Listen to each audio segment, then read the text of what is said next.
Welcome to SumanTV. నేను మీ సుమంటి వినాగ్. అకార్డింగ్ టు వేదిక్ ఆస్ట్రాలజీ కనుక మనం చూసుకుంటే వృషభ రాశి వారికి ఎస్పెషల్లీ విమెన్కి నరదృష్టి ప్రభావం అసలు ఏ విధంగా ఉంటుంది, ఉంటే ఎలాంటి జాగ్రత్తలు తీసుకోవాలి, దానికి రెమెడీ ఏంటి అనేది ఈరోజు మనతో పాటు వేదిక్ ఆస్ట్రాలజర్ ఉమా గారు ఉన్నారు. అది వారి మాటలు తెలుసుకుందాం. Hello sir. హలో నాగరాజ్ గారు.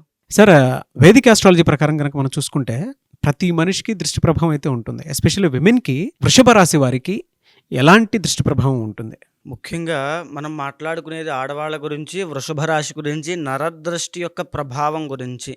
అయితే నరదృష్టి అంటే కేవలం ఏదో ఒక వచ్చిపోయేటువంటి దుష్ప్రభావాన్ని చాలామంది అనుకుంటారండి. కానీ దాంట్లో ఎన్ని రకాలుగా ఉంటుందని విభజించబడిందో శాస్త్రంలో ఒకసారి చెప్తాను. నరదృష్టిలో 5 రకాలుగా ఉంటుంది నాగరాజ్ గారు. ముఖ్యంగా మొదటిది సామాన్యమైన నరదృష్టి. అంటే మనం ఏదైనా చూస్తే వృషభ రాశి స్త్రీలు చూడడానికి చాలా అందంగా ఉంటారండి. చాలా యాక్టివ్‌గా ఉంటారు. చాలా అంటే వాళ్ళ వర్చస్సు కూడా చాలా సెంటర్ ఆఫ్ అట్రాక్షన్ ఉంటారు వృషభ రాశి వాళ్ళు. సో, సామాన్యమైన నరదృష్టి అంటే ఫస్ట్ ప్రైమరీ నరదృష్టి ఎప్పుడైతే వీళ్ళకి సోకిందో, వీళ్ళు బాగా గమనిస్తే మీరు చూడండి, మీరు ఎప్పుడైనా ఏదైనా ఫంక్షన్‌కి వెళ్ళినప్పుడు కానీ, లేకపోతే ఎక్కడికైనా బయటికి వెళ్ళినప్పుడు కానీ, మళ్ళీ ఇంటికి వచ్చిన తర్వాత ఖచ్చితంగా నీరసమో, జ్వరమో, తలనొప్పో ఖచ్చితంగా మీకొచ్చేస్తుంది. ఎందుకంటే వృషభ రాశి స్త్రీలు చాలా సెంటర్ ఆఫ్ అట్రాక్షన్. ఖచ్చితంగా నరదృష్టి వల్ల సోకుతుందండి. సో, ఈ యొక్క నరదృష్టి సోకడం వల్ల వికారం ఒకటి, వామిటింగ్స్ ఒకటి, తినాలనిపించకపోవడము, నిద్ర పట్టకపోవడము, ఇవన్నీ మీకు ఖచ్చితంగా కనబడతాయి. సామాన్య దృష్టిలో సామాన్య దృష్టి. అది వచ్చిందంటే అర్థం చేసుకోండి, మీరు నరదృష్టి సోకింది అని అర్థము. ఖచ్చితంగా రెమెడీ చేయాలి. అయితే ఇక రెండవది మహానరదృష్టి అండి. మహానరదృష్టి సోకింది అంటే యాక్సిడెంట్లు అవుతాయి, తీవ్రమైన ఆరోగ్య సమస్యలు వస్తాయి. ఇల్లు కట్టుకున్న వాళ్ళు అలా నిట్టనిలువున అలా ఉండిపోతారు. అంటే అర్ధాంతరంగా మధ్యలో ఆగిపోతుంది. అప్పుల పాలైపోతారు. వృషభ రాశి స్త్రీలకి జనరల్‌గా మనం చెప్పినటువంటి ఏ వృత్తి వ్యాపారంలో సూట్ అవుతుందని చెప్పాను. బంగారం వ్యాపారం అద్భుతంగా ఉంటుంది. బట్టల వ్యాపారం అద్భుతంగా ఉంటుందని చెప్పాం. అలాంటి వాళ్ళకి గిరాకీ లేక అంటే జనాలు ఇప్పుడు వ్యాపార వశీకరణ ఒకటి ఉంటుందండి. వ్యాపార వశీకరణం ఏంటంటే ఆ స్థలము, ఆ యొక్క షాపు, ఆ బిజినెస్ 10 మందిని అట్రాక్ట్ చేసుకునే గుణము. ఆ వృషభ రాశి స్త్రీలు ఏదైతే పని చేస్తూ ఉంటారో వ్యాపారం కానీ, వృత్తి కానీ దాన్ని లాస్ అయిపోతారు ఆ దృష్టి సోకడం వల్ల. ఒకరి తర్వాత ఒకరికి ఇంట్లో మరణాలనేవి సంభవిస్తూ ఉంటాయి. ఎందుచేత వీళ్ళు చనిపోతున్నారో కూడా అర్థం కాదు. భయకంపితులైపోతారు. అది మహానరదృష్టి సోకడం వల్ల వస్తుంది. ఇంకా మూడవది సంభోగ దృష్టి అండి. సంభోగ దృష్టి అనంటే వృషభ రాశి స్త్రీలు ఎంతైతే అందంగా ఉంటారో, భార్యాభర్తల్లో ఎవరిద్దరున్నా, ఉదాహరణకి ఇద్దరికీ వృషభ రాశి అయ్యుండొచ్చు. అయితే ఇద్దరిలో అన్యోన్యత ఉండి ఆ దంపతులు ఇద్దరు ఉన్నప్పుడు వాళ్ళిద్దరి మీద ఎవరో ఒకళ్ళ మీద బయట వాళ్ళ యొక్క కన్ను పడిందనుకోండి, మోహ చూపులు ఏమైనా పడ్డాయనుకోండి, ఈ సంభోగ దృష్టి పడినంత మాత్రం చేత వాళ్ళిద్దరి మధ్యలో అన్యోన్యత పోతుంది. విడాకులు తీసుకునేదాకా వెళ్ళిపోతారు. అనుమానాలు, సందేహాలు, ఇద్దరి మధ్యలో ప్రేమ ఇవి ఏముండవు, మాటలు ఏముండవు, పట్టించుకోకపోవడము, ఏది సరిగ్గా చెప్పకపోవడము, గొడవలు ఆడుకుంటూ ఉండడము, ఎప్పుడు మిస్‌అండర్‌స్టాండింగ్స్ వస్తూనే ఉంటాయి, గొడవలు అయిపోతాయి, విడాకుల దాకా వచ్చేస్తారు. ఇకపోతే సంతాన దృష్టి. సంతాన దృష్టి అనంటే పిల్లలకి, చంటి పిల్లలకి ఎప్పుడైతే దృష్టి పడుతుందో, చిన్నపిల్లలు రాత్రప్పుడు ఊరికనే ఏడుస్తూ ఉంటారండి బాగా. అర్ధరాత్రి లేచి ఏడుస్తూ ఉంటారు తల్లిదండ్రులు పడుకోనివ్వకుండా వాళ్ళని, పెద్దవాళ్ళని. ఎందుకో అర్థం కాదు. సో బయట వాళ్ళ దృష్టి వీళ్ళ సంతానం మీద ఉంటుంది. ఉంటుంది ఖచ్చితంగా. అందుకే అది ఎక్కడి వరకు వెళ్తుందండి? అది చంటి పిల్లలు చనిపోయేదాకా వెళ్తుందండి. సంతాన దృష్టి చాలా ప్రమాదకరమైంది. చాలామందికి అది కడుపులో ఉన్నప్పుడే జరుగుతుంది. కొంతమందికి పుట్టిన తర్వాత చంటి పిల్లగా చనిపోతారు కూడా. సో, చాలా ప్రమాదకరమైంది. కన్సీవ్ అయినటువంటి ఆడవాళ్ళు ఎవరైనా ఉంటే వాళ్ళ మీద సంతాన దృష్టి పడింది అనంటే కడుపులోనే మిస్‌క్యారీ అయిపోతుంది. చాలామంది మాకు సంతానం నిలబడట్లేదు అంటే కారణం ఏమిటనంటే సంతాన దృష్టి పడడం వల్లే. దానికి తగిన జాగ్రత్తలు ఇండివిడ్యువల్ జాతకాలు చూపించుకుని ఖచ్చితంగా చేసుకోవాలి. లేకపోతే పనవ్వదండి. అండ్ రెండవది చంటి పిల్లలకి తినాలనిపించకపోవడము, తినకపోవడము, చిక్కిపోవడము, జ్వరాలు ఊరికే రావడము, హాస్పిటల్‌లో జాయిన్ చేయడము, అస్తమానం ఏదో ఒక సమస్య చంటి పిల్లలకి వస్తుంది. అది సంతాన దృష్టి. అది వచ్చిందంటే పిల్లల అభివృద్ధి ఆగిపోతుంది. ఆరోగ్య సమస్యలొస్తాయి. పిల్లల వల్ల ఎప్పుడూ తల్లిదండ్రులకు టార్చరే ఉంటుంది. సంతాన దృష్టి చాలా ప్రమాదకరమైందండి.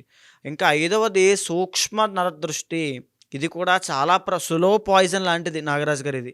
ఇది ఉన్నప్పుడు ఎవరికైతే సూక్ష్మ నరదృష్టి సోకుతుందో మన చుట్టూ ఉండేటువంటి వాళ్ళే, మన బంధువులే, మన ఫ్రెండ్సే, మన వాళ్ళే, అక్కడికి వెళ్ళకు. వెళ్ళావంటే నువ్వు అయిపోతావు. నువ్వు చేసే ఉద్యోగం చాలా రిస్క్ అయినది. అంటే మనం ఎదగబోతున్నాం అన్న విషయం వాళ్ళకి తెలుసు. తెలిసి ఎక్కడ ఎదుగుతామో అనేటువంటి భావనతో కావాలని చెప్పి మనకు భయపెట్టడానికి, అది చేస్తే పడిపోతావు, డౌన్‌ఫాల్ అయిపోతావు, కిందకెళ్ళిపోతావు, ఎవ్వరూ లేరు, నువ్వు ఒక్కడే ఉంటావు బిజినెస్‌లో, ఎవ్వరు దీంట్లో సక్సెస్ అవ్వలేదు, నువ్వు అయిపోతావు. ఆ రిస్క్ తీసుకోవడానికి, ఆ సాహసం తీసుకోవడానికి, ఆ ప్రయత్నం చేయడానికి అడ్డుపడుతూ ఉంటారు వీళ్ళు. ఈర్ష్య, ద్వేషంతో పానిక్ ద్వేషంతో. చేస్తారు. అంటే అది ద్వేషం అని కూడా కంప్లీట్‌గా చెప్పలేమండి. అదేంటనంటే ఒక రకమైన అది అంతా జలస్. జెలస్ అంటే ఒక రకమైన భావన. అంటే మనకు తల్లిదండ్రులు కూర్చోబెట్టి జాగ్రత్త చెప్తూ ఉంటారు. ఆ జాగ్రత్తకి వీళ్ళు చెప్పేటువంటి ఆ జాగ్రత్తకి చాలా థిన్ లేయర్ డిఫరెన్స్ ఉంటుంది. అది వాళ్ళకి వ్యక్తిగతంగా వాళ్ళకి అర్థమవుతుంది నేను చెప్తే. వాళ్ళ జీవితంలో జరుగుతుంది కాబట్టి. అది సూక్ష్మ నరదృష్టి అండి. అది జరిగినప్పుడు, ఆ దృష్టి సోకినప్పుడు ఆ వ్యక్తిగతంగా వాళ్ళంతట వాళ్ళే భయపడిపోయి ఓవర్ థింకింగ్‌కి, డిప్రెషన్‌కి లోనయ్యి ఏం చెయ్యాలో తెలియక ప్రయత్నాన్ని వెనక్కొచ్చేసి, మధ్యలో ఆగిపోయి, బిజినెస్‌ని మధ్యలో ఆపేసి, అంటే ఉదాహరణకి వాళ్ళ చేతి వేళ్ళతో వాళ్ళ కళ్ళు పొడిపించుకునేలా చేస్తారు. ప్రయత్నం మధ్యలో ఆగిపోతుంది. అర్ధాంతరంగా మధ్యలో ఆగిపోతారు. మరెలా సార్? అంటే వృషభ రాశి వారికి ముఖ్యంగా ఎస్పెషల్లీ విమెన్‌కి ఎలాంటి దృష్టి ప్రభావం ఉంటుందండి? ముఖ్యంగా వృషభ రాశి స్త్రీలు చాలా అందంగా ఉంటారండి. చూడ్డానికి చాలా సెంటర్ ఆఫ్ అట్రాక్షన్ ఇందాక నేను చెప్తున్నాను గదా! వీళ్ళకి విహీనత్వం అనేది వచ్చేస్తుంది. వీళ్ళకి సంభోగ దృష్టి అనేది ఎక్కువగా ఉంటుందండి. వీళ్ళకి హెయిర్ ఫాల్ ఎక్కువ అయిపోవడము, పీసీఓడీ, పీసీఓఎస్ అవ్వచ్చు. పెళ్లి కాని వాళ్ళైనా, పెళ్లయిన వాళ్ళైనా సరే వీళ్ళకి ఎక్కువగా ఈ యొక్క పర్సనల్ ప్రాబ్లమ్స్ వ్యక్తిగతంగా చాలా ఇబ్బందులయిపోతాయి. వాళ్ళ స్వభావంలో మార్పులొస్తాయి, శరీరంలో మార్పులొస్తాయి, స్కిన్ డిసీజ్ ఒస్తాయి, ర్యాషెస్ ఒస్తాయి, ముఖంలో కూడా వర్చస్సు తగ్గిపోతుంది. వాళ్ళు చలాకీగా మాట్లాడే తత్వం పోతుంది. ఇంకా చెప్పాలంటే పెళ్ళైన వాళ్ళైతే సంభోగ దృష్టి సోకడం వల్ల మొగుడు పెళ్ళాల మధ్యలో తగాదాలొస్తాయి. అండ్ అదే విధంగా ఇప్పుడు ప్రెజెంట్ వృషభ రాశి వారికి శని ప్లానెట్ బాగాలేదు కాబట్టి వృత్తి వ్యాపారాలలో వీళ్ళ యొక్క ఆ యొక్క సూక్ష్మ దృష్టి, సంభోగ దృష్టి పడడం వల్ల ఈ వృషభ రాశి స్త్రీలకి జాబ్ చేస్తున్నారనుకోండి, అక్కడ ఎంత కష్టపడినా, బానిసల్లా కష్టపడినా వీళ్ళకి తగిన గుర్తింపు రాదు. అది ఎందుకో వీళ్ళకి అర్థం కాదు. అదేమిటనంటే ఈ యొక్క దృష్టి సోకడం వల్ల, బయట వాళ్ళ ఇన్‌ఫ్లూయెన్స్ ఎక్కువైపోతుంది. నరదృష్టి సోకడం వల్ల జరుగుతూ ఉంటుంది. వాళ్ళకి ఆ రికగ్నైజేషన్ రాదు. వాళ్ళు దాంట్లో ప్రమోషన్ రాదు. జీతం పెరగదు. జీతం చేతికి రాదు. వచ్చినా నిలబడదు.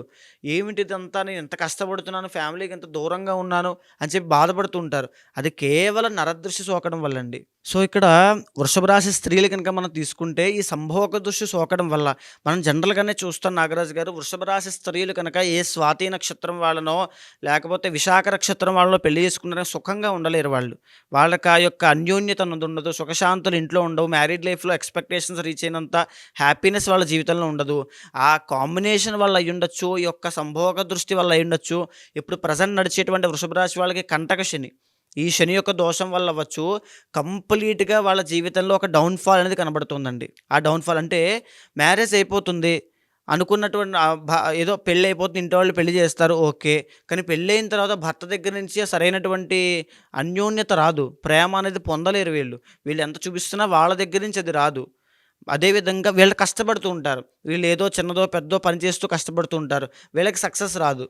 వీళ్ళకి గుర్తింపు రాదు. వీళ్ళకి డబ్బులు రావు. డబ్బులు నిలబడవు. ఎప్పుడైతే ఈ నరదృష్టి సోకుతుందో, ఇప్పుడు జనరల్‌గా ఇప్పుడు నడిచేటువంటి వృషభ రాశి స్త్రీలకి కంటక శని ఉందో, ఇది వెళ్ళేంత వరకు ఈ దృష్టి ప్రభావం తీవ్రంగా ఉండే అవకాశాలు ఎక్కువుంటాయండి. ఇప్పుడు నేను మాట్లాడే విషయం వాళ్ళకి చాలా డీప్‌గా అర్థమవుతుంది. ఎందుకనంటే వృషభ రాశి స్త్రీలు ఖచ్చితంగా ఇప్పుడు ఫేస్ చేసేవి ఇవన్నీ కూడా అండి. ఈ కంటక శని వల్ల అవ్వచ్చు, సంభోగ దృష్టి వల్ల అవ్వచ్చు, వీళ్ళకి నేను చెప్పిన హెల్త్ ఇష్యూస్ సూక్ష్మ అవ్వచ్చు, దృష్టి వల్ల. సూక్ష్మ దృష్టి వల్ల వాళ్ళ ఇంట్లో వాళ్ళ యొక్క ప్రెషర్ అవ్వచ్చు, వాళ్ళ చుట్టూ ఉండే ఫ్రెండ్స్ యొక్క ఇదొక బ్రెయిన్ వాష్ అవ్వచ్చు. ఇవన్నీ కూడా వాళ్ళకి అర్థమవుతాయి. మీకేవైనా ఇంకా ఈ దృష్టి దోషం వల్ల ఏమైనా ఇబ్బందులుంటే ఖచ్చితంగా కమెంట్ చేయండి. అది దేనివల్ల వస్తున్నాయో మనం వచ్చే దాంట్లో మనం మాట్లాడదాము. అయితే జనరల్‌గా ఇప్పుడు ఈ జనవరి మాసం దగ్గర నుంచి, జనవరి మంత్ దగ్గర నుంచి మార్చ్ దాకా వీళ్ళకి దృష్టి ప్రభావం తీవ్రంగా ఉండబోతుంది. సో, వీళ్ళకి సరైనటువంటి అభివృద్ధి రాదు. గుర్తింపు రాదు. వీళ్ళకి ఫ్యామిలీ నుంచి అంత సపోర్ట్ కూడా అందదు. ఏదో వీళ్ళకి వీళ్ళు అనుకుంటూ ఉంటారు. ఏదో ఓకే. పర్లేదు నా జీవితంలో ఏదో ఓకే. కానీ సరైనటువంటి గుర్తింపు అది రాదండి వీళ్ళకి. ఎంత కష్టపడినా పాపం ఇప్పుడు ఈ 3 నెలలు కూడా. ఎప్పుడైతే మార్చి తర్వాత నుంచి వీళ్ళకి శని యొక్క దోషం పోయి మే 15 దగ్గర నుంచి గురుడు సెకండ్ హౌస్‌లోకి రాబోతున్నాడో వృషభ రాశి స్త్రీలకి వీళ్ళ జీవితంలో అభివృద్ధి ఎప్పుడైతే కనబడుతుందో మహానరదృష్టి అనేటువంటిది వీళ్ళ మీద పడుతుంది. అంటే వీళ్ళు ఎంత సంపాదించేస్తోంది, అంత సంపాదించేస్తోంది. ఇవి కొంటోంది, అవి కొంటోంది. ఇంట్లో పెళ్లి అయిపోతుంది, వీళ్ళ ఇంట్లో చాలా ఘనంగా అయిపోతుంది. వీళ్ళ ఇంట్లో బాగా డబ్బులున్నాయి, బాగా ఖర్చు పెడుతున్నారు. అంటే నిజానికి వీళ్ళు పడేటువంటి కష్టం కన్నా ఈ దృష్టి ప్రభావం తీవ్రం అయిపోతుందండి. 2025లో మహానరదృష్టి.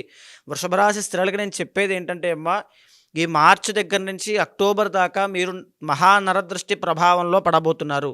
ఖచ్చితంగా మీకు గాయాలు పాలయ్యేటువంటి అవకాశాలు ఉంటాయి. మీ ముఖ వర్చస్సు తగ్గేటువంటి అవకాశాలు ఉంటాయి. పీసీఓడీ కానీ, పీసీఓఎస్ కానీ, బ్లడ్ రిలేటెడ్ ఇష్యూస్ కానీ, స్కిన్ రిలేటెడ్ ఇష్యూస్ కానీ, హెయిర్ ఫాల్ కానీ, ఇవన్నీ కూడా మీ మీద తీవ్రంగా ప్రభావం చూపించేటువంటి అవకాశాలు ఎక్కువ ఉంటాయి. కాబట్టి మీకున్నటువంటి విషయాలు ఏదైతే లోపల ఉంటాయో బయటికి చెప్పే ప్రయత్నం చేయకండి. ఎక్స్‌పోజ్ అవ్వద్దు. ఈ మార్చ్ దగ్గర నుంచి అక్టోబర్ దాకా చాలా జాగ్రత్తగా ఉండాలి. ఖచ్చితంగా వీళ్ళు ఈ యొక్క వృషభ రాశి స్త్రీలు ప్రత్యంగిర హోమం చేయించాలండి. ఈ జనవరి మాసంలోనే చేయిస్తే ఈ యొక్క ప్రభావము ఈ 9 మాసాలు కనబడుతుంది వీళ్ళకి. లేకపోతే ఆ మహానరదృష్టి ప్రభావం వల్ల సంపాదించిందంతా కూడా నిలబడకుండా వెళ్ళిపోతుంది. విపరీతమైన ఖర్చు. అయిన వాళ్ళకి, కాని వాళ్ళకి కూడా డబ్బులు ఖర్చు పెట్టాల్సొస్తుంది. తరువాత ప్రతిరోజు కూడా స్వామివారికి సుబ్రహ్మణ్య స్వామి వారి దర్శనం చేసుకోవాలి. వృషభ రాశి స్త్రీలు ఎస్పెషల్‌గా ప్రతి మంగళవారము ఉపవాసం ఉండండి.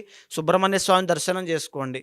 ఖచ్చితంగా ఓం శరవణ భవాయ నమః అనే మంత్రాన్ని ప్రతిరోజు జపం చేయాలి వృషభ రాశి స్త్రీలు. లేకపోతే మహానరదృష్టి ఇందాక ప్రభావం చెప్పానండి. యాక్సిడెంట్లు అవ్వచ్చు, గాయాల పాలు, డబ్బులున్నా సరే ఏమీ చేయలేని పరిస్థితి, ఏ ఆరోగ్య సమస్య వస్తుందో తెలియని పరిస్థితి. ఇలాంటి పరిస్థితిని లోనవ్వకుండా స్వామివారికి అనుగ్రహం కావాలి. ఈ మంత్ర జపం ఎంత చేసినప్పటికీ కూడా తప్పకుండా ప్రత్యంగిర హోమం చేయండి. అది చేస్తే కానీ మీకు పూర్తి ఫలితం అనేది రాదు. ఆ దాంట్లోంచి ఉపశమనం కలిగేటువంటిది రాదు. ఆ నరదృష్టి మళ్ళీ మీకు సోకకుండా ఉండాలంటే ప్రత్యంగిర అమ్మవారి యొక్క హోమం చేయండి. Okay sir. అంటే హోమం చేయించుకోవాలి అనుకున్నటువంటి వాళ్ళు ఉంటారు. బట్ ఎలా తెలుస్తదంటే ఇప్పుడు మీరు చెప్పారు కొంతమంది వ్యక్తిగత జాతకం కూడా ఉంటుంది గదా! ఇప్పుడు నేను చెప్పినటువంటివి ఖచ్చితంగా వృషభ రాశి స్త్రీలకి తెలుస్తుందండి. వాళ్ళ జీవితంలో జరిగేవి ఇవన్నీ ఒక బ్లూ ప్రింట్ నేను చెప్పింది ఖచ్చితంగా జరుగుతాయి. వాళ్ళ ఇంటర్నల్ జాతకం ద్వారా వాళ్ళ యొక్క ప్లానెట్స్ ఎంత బలంగా ఉన్నాయో తెలిస్తే వాళ్ళు దాన్ని ఎంతవరకు తట్టుకుంటారో తెలుస్తుంది.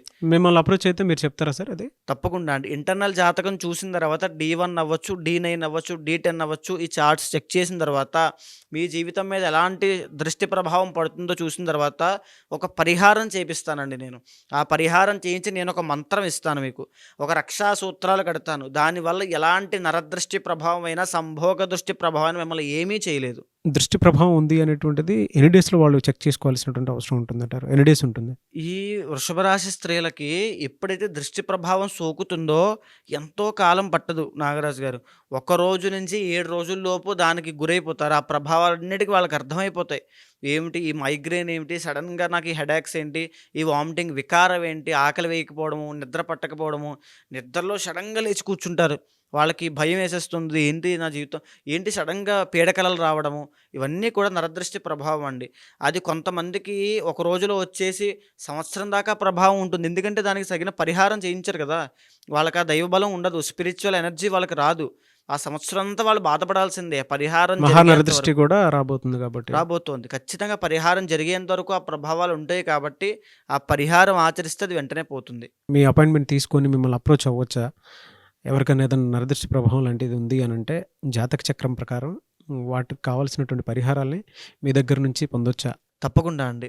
ఇంటర్నల్ జాతకం చూసిన తర్వాత వాళ్ళ యొక్క శక్తి ఎలా ఉంటుంది, వాళ్ళ ప్లానెట్స్ ఎంతవరకు అనుకూలిస్తున్నాయి, గోచారాలు ఎంతవరకు కూడా ప్రతికూలిస్తున్నాయి తెలుసుకుని వాళ్ళ జీవితంలో జరిగేటువంటి సందర్భాలని, పరిస్థితులను గమనించిన తర్వాత మహావిద్య చేయించడం వల్ల తప్పకుండా చేయిస్తాను నాగరాజు గారు. చేయించడం వల్ల వాళ్ళు వెంటనే ఉపశమనం కలుగుతుంది. సో అది మీరు గనుక ఉమాగారిని సంప్రదించాలి అనుకుంటే వీడియో చూసిన వెంటనే స్క్రీన్ మీద మీకు కాంటాక్ట్ నెంబర్ కనిపిస్తుంది. ఎందుకంటే సిమ్టమ్స్ని బట్టి మీకే అర్థమైపోతూ ఉంటుంది కదా, నాకు ఈ దృష్టి ప్రభావం ఉంది అనుకునేటువంటిది.